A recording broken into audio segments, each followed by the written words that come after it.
purpose of this video is to explain the Bright Transient Survey data and how it can be used for the purpose of sonification.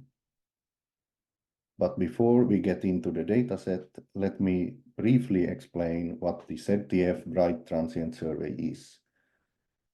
So this is a survey for extragalactic transients, which we are running on Palomar Mountain in California. And the main instrument that finds these transients is the Palomar 48-inch Schmidt telescope. This is a wide-field imaging telescope that can image the entire night sky visible from Palomar Mountain multiple times over just one night. And here on the left, I am showing one example, which is a very small cutout of one galaxy that the survey has imaged.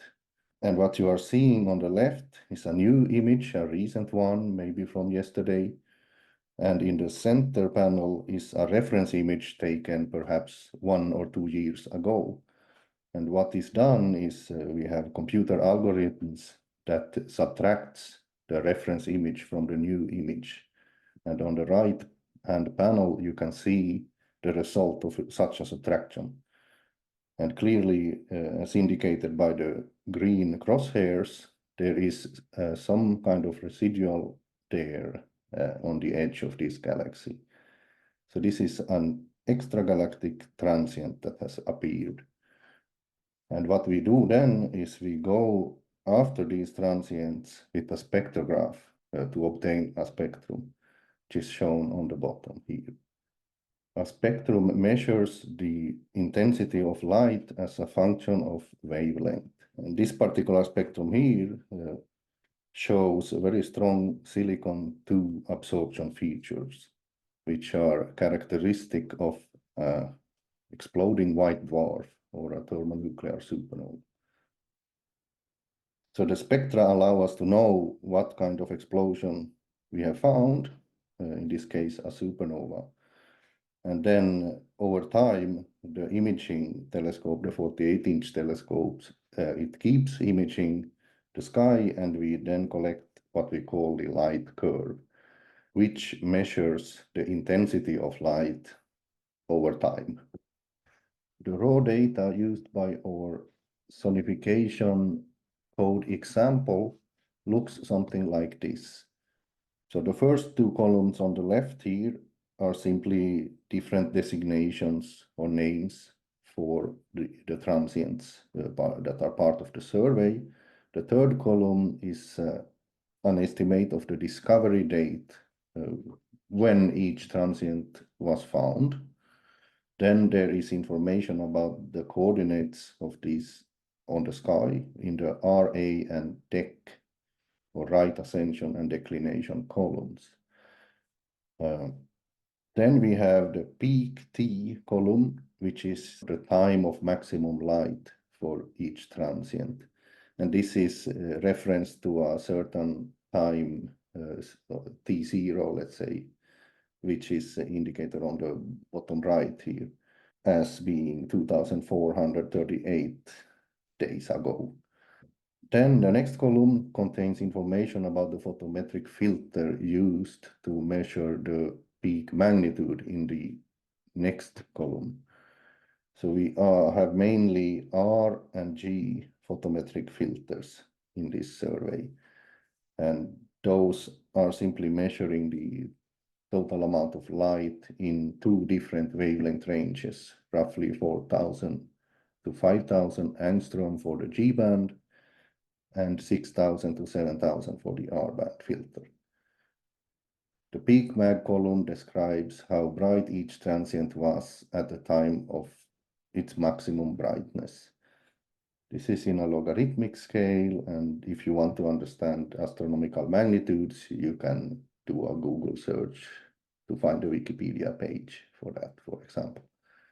The peak absolute magnitude is also a measure of the brightness at peak, but in this case, the distance to each transient has been taken into account.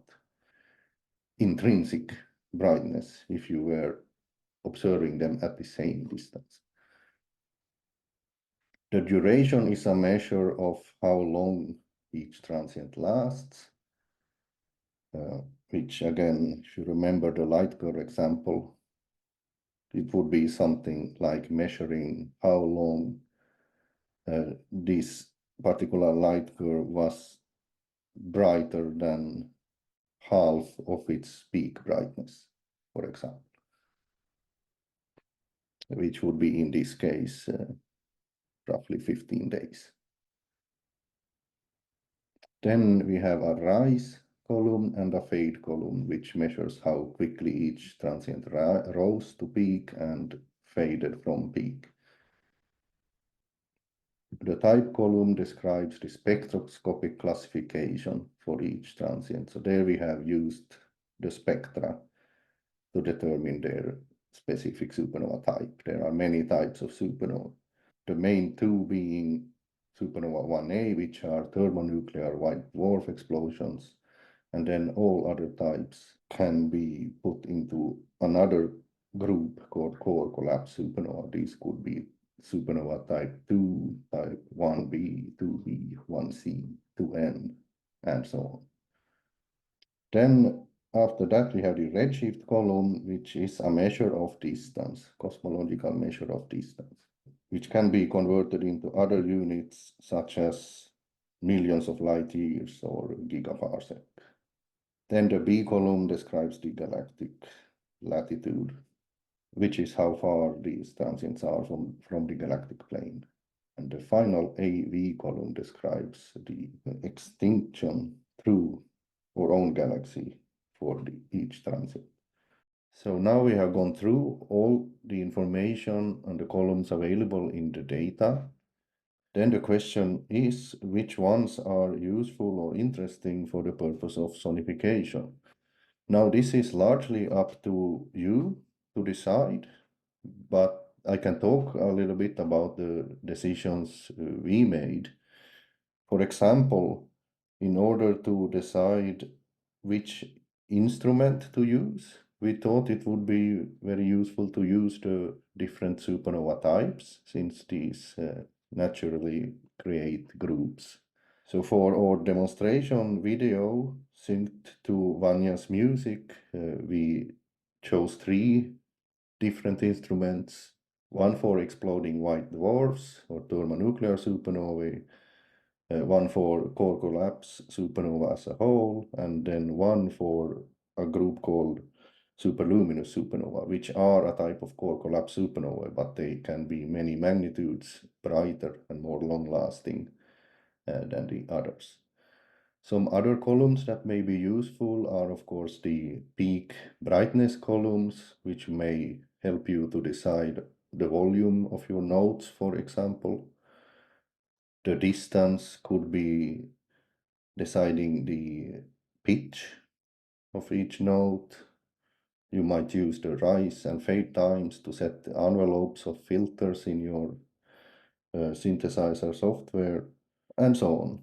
There is some more information available on our BTS dataset on the link shown on the top right, where you can explore the sample and filter it in various ways, choose only specific supernova types, and so on. If you follow the link, there will be a manual page where the columns are again explained in some detail. Thank you and good luck with your sonifications.